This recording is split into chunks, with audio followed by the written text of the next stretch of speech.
Hey, what's up, folks? How's it going? So this is Abhijit here, and welcome to Devops Challenge Hub. Let's start with today's interview question. And let me share my screen. So today also we'll have few scenario-based questions on EKS, and we'll discuss three different questions, scenario-based questions. And stay till the end. We'll have some quizzes at the end, and you can pause the video, try to answer, so that you can validate your understanding of whatever you understood in this session. Okay. So let's start with the first question. You need to upgrade the EKS cluster from version 1.24 to 1.27. What's your strategy? So EKS cluster you want to update. So what will be your strategy? The first thing is to upgrade the EKS cluster. I would follow save, paged, and pasted approach. So you need to understand the upgrade part. So in EKS only supports sequential version update. So you cannot directly upgrade 1.424 to 1.27. You have to sequentially update 1.24 to 1.25, then 1.26, then 1.27. So we need to update sequentially. That is the first step, sequential update. Then second, deprecation notice. So some APIs are removed. So AWS EKS release note. AWS EKS, they'll be releasing notes. And that in the release notes, they will say that these are the APIs removed, these are the deprecated one, security policy changes. So I will go through that. Then audit workloads and tools. kubectl get API services, kubectl get ingresses, all namespaces. Scan health charts for deprecated APIs. Then use tool Pluto or Kubet to retake deprecated Kubernetes resources. Then test in the staging. Instead of going to production, test in the staging. You upgrade it. Now test in the staging. And finally, like you have upgrade 1.24 to 25, 26, 27 done. You have upgraded control plane sequentially, and then you will be upgrading upgrade manage node groups after the control plane. Upgrade one node group at a time, in place or with replacement. Then update add-ons. Update complete after complete update. Okay. So update add-ons after complete update. After entire upgradation is done, 1.24 to 1.27 sequentially upgraded, and you have reached 1.27 now. Then you update add-ons.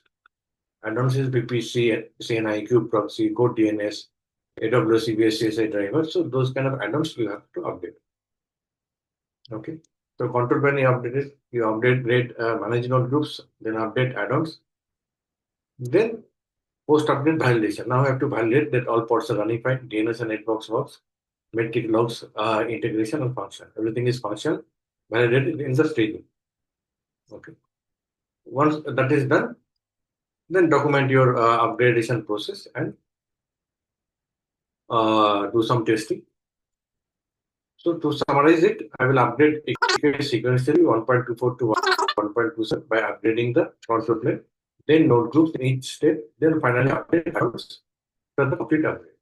Then I will test it on the staging part, validate the workload, whether it's working fine or not, monitor for any issues, and this way I will proceed with the upgrade.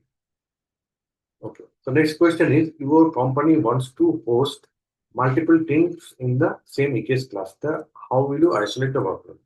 So multiple teams like your company want to host in the same EKS cluster. The first thing is isolate the different teams. What I will do, I will separate namespaces for each team. So we'll create a namespace for per team, team A, team B, team C. So what is the benefit of namespace? Logical separation, quota and policy enforcement. So one namespace I can enforce quota policy and easier to clean up and for audit. Okay, so I will create the namespace. Then I will apply role-based access policy. So we already have discussed in earlier videos also role-based access policy to grant team-specific permission only in the namespace. So this team A in this team A namespace, they will have only this permission. Then set IAM roles for service account, team-specific IAM roles for their app service account. Then enforce network policy and apply resource quota limits so that Teammate should not hog all the resources. It should not take all the resources so that team B doesn't get anything. So part team basis, I will say this is the maximum we will get. Like request, CPU request, memory request. So I will set a limit. Maximum, I will set a limit. And then use tools for multi-tenant governance. OPA and gatekeeper or Kavano to enforce security rules like multi must use resource limit, must use approved container registers. And then use Argosity with per namespace access control to GitHub for GitHub. So we will use tools for multi-tenant governance like OPA or gatekeeper. So these are the things, and finally we'll set up observability part team should be able to in a dashboard able to see what team A is doing, what team B is doing, what team C is doing, or what kind of things they're doing. We should be able to see it in separate dashboard. It should not be everything should not be mixed up in one dashboard. Should be able to see what team A is doing, team B is doing, separate observability dashboard. And limit cluster-wide permission. Team A should not have whole cluster-wide permission. So that should be limited. So this is the way, like namespace. This was quota limit. Then enforce network policy, IAM rules, role-based access control, and observability. Here the ways I will be separating it out. I will isolate different teams in the same cluster, same EKS cluster. Next question is, there is also scenario-based question. Your monthly EKS bill has unexpectedly doubled. How do you analyze and reduce cost? Your bill is doubled. Your monthly bill was coming $5,000. Now it's coming $10,000. So what will you do? So first, I will go to cost explorer or cube cost and AWS. So to summarize it, short answer will be like I will use cost explorer, cube cost, or AWS reports to find out which component caused the cost spike. So whether it's a node or storage or ECR or CloudWatch, which component that we have to figure it out. After that, we have to do right sizing resources, use spot instances, clean up unused resources. So three-phase strategy. First is analyze the cost spike, where it happened, identify the root cause, why it happened, and apply optimization technique. So it will be for this cost optimization, three-phase approach. Analyze why, where it happened, then identify the root cause, apply the optimization technique. The first phase, analyze the cost breakdown. So using AWS Cost Explorer, I will filter by service and see where is where is the maximum cost incurred. Whether it's a node instance hours, EBS volume growth, network spike, add-on service because NAT or CloudWatch logs, where is the cost? Then cost and usage report will get AWS cost and usage reports. Enable detailed cost visibility at resource level. Resource level, we'll see that cost. Then we have this cube cost, Cloud Zero. Using this, we can this cube cost breakdown, cost per namespace, cost per deployment or product. So per namespace, able to see which team has done it, which namespace has incurred more cost. Right? So we can check with the team whether they have done anything new this time, last month, what they have done differently. So that also I will do. I will go and talk with them also, talk with the team. So cost per namespace. Once we know that where exactly the cost incurred, then identify the root cause. Why this happened? Why node cost spike happened? Why node count was increased? Over provisioning. Why over provisioning we did? Right? Like generally we use two servers are okay, but we are keeping 4 servers. Sometimes maybe node comes, and for that we are keeping 4 servers. Instead of that, we can do auto scaling. Keep 2 and scale up when required, scale down when not required. Unused resources. Maybe some pod failed and it's not cleaned up. It's still holding some EBS volume or it's a hung state. It's a hung state running, so it's costing compute power, right? Orphan volume, unused ULBs. So identify all the unused resources. Why these resources are not used, right? Then networking cost. Just hike across availability zones or internet egress usage. Logging cost, CloudWatch, excessive CloudWatch logs. We are logging everything. very verbose logging. A lot of logs are happening. Maybe logs where some bug in the application is repeatedly logging. So identify that. Autoscaler behavior. Right? It's scaling too aggressively. So identify the root cause. That is the second step I will do. Once I know that where it's happening, identify the root cause, then we'll fix it. We'll use the right size notebook. Maybe go for smaller EC2 instance. Consolidate unutilized nodes. Consider some cheaper instances like Graviton instances, which is like 20-40% cheaper. Enable horizontal pod autoscaler.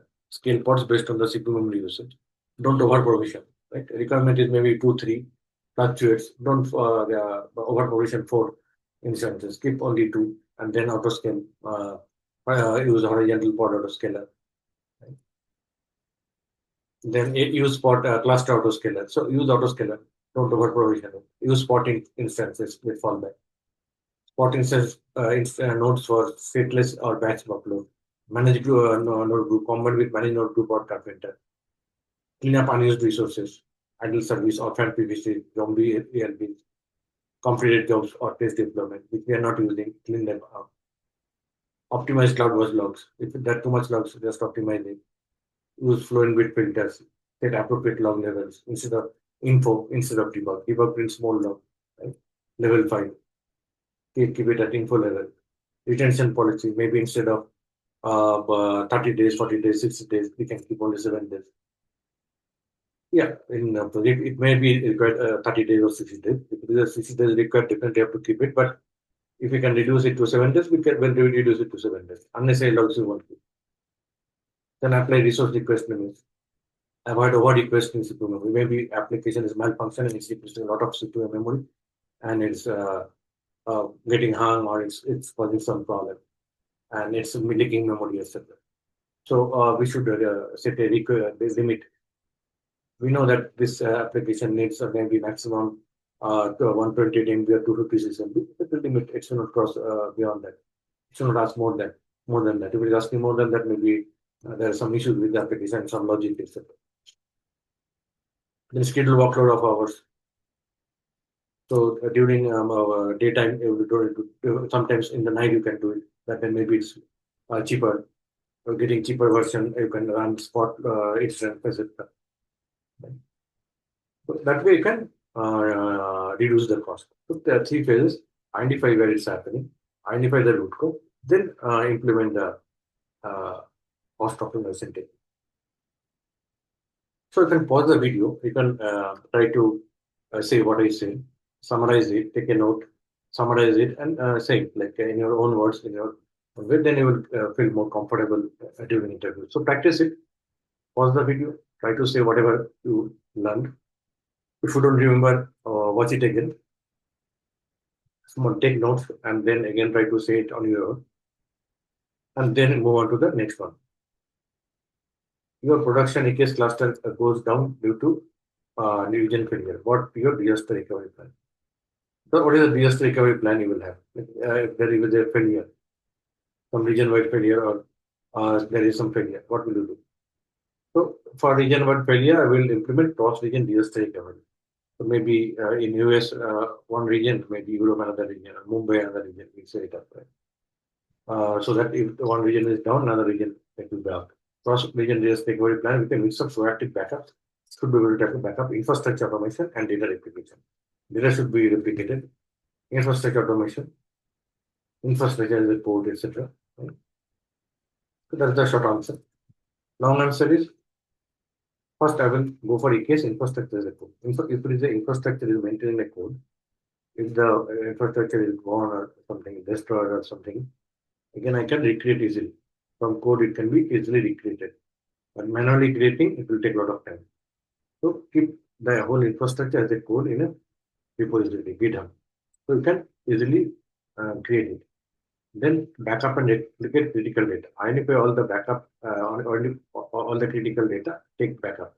Persistent volume, US volume, take backup, right? Then database, Amazon RDS with cross-region read replicas. Use Amazon RDS with cross-region read replicas or Aurora Global Database for real-time replication. So replicate the database. Promote read replica in disaster recovery region upon failover. So upon failover, you just promote to read replica. Then deploy workload to DR cluster. Use CI/CD pipeline to redeploy application to DR cluster. So DR cluster, let's say it's ready.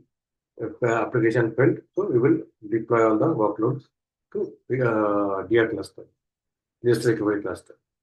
Mumbai region, let's say like a US region failed, you can deploy to Mumbai region. Mumbai region will be active. DNS level failure, Route 53 with health checks, detect region failure, automatically fill over to DR cluster endpoint. So Route 53, it will be taking the help, not able to reach that domain, reach that, then it will understand that some issue has happened, so it has to do disaster recovery. So primary unhealthy switch to disaster recovery. Secrets and IMAX, all these things secrets should be backed up. Run regular DR drills, mock drills, right? Mock fire drills we do. So mock disaster recovery drill we do. Maybe some like simulate that and then validate what is your recovery time objective and recovery point objective, RTO and RPO. Recovery time and recovery point. Recovery time objective means how soon you can get back the infrastructure. Within 10 minutes, within 15 minutes, within 1 hour. Recovery point objective, how much data you can lose. Last 5 minutes data I can lose. Last 1 hour data I can lose. Last 24 data also I can lose, no problem. So how much data I can lose, right? So recovery time objective, recovery point objective. So run regular drills and validate all this. We have this warm versus hot DR strategy. What is hot DR? Hot DR recovery. So workload is running in Mumbai, workload running in California also. So if it is down, it will be diverted there. It can be active, right? But warm DR means one infrastructure is ready, workloads are deployed, like on the other. It's ready, infrastructure is ready. Once other region fails, then workload will be deployed here. So this is warm. It's not hot. It's not fully ready. It has to be deployed.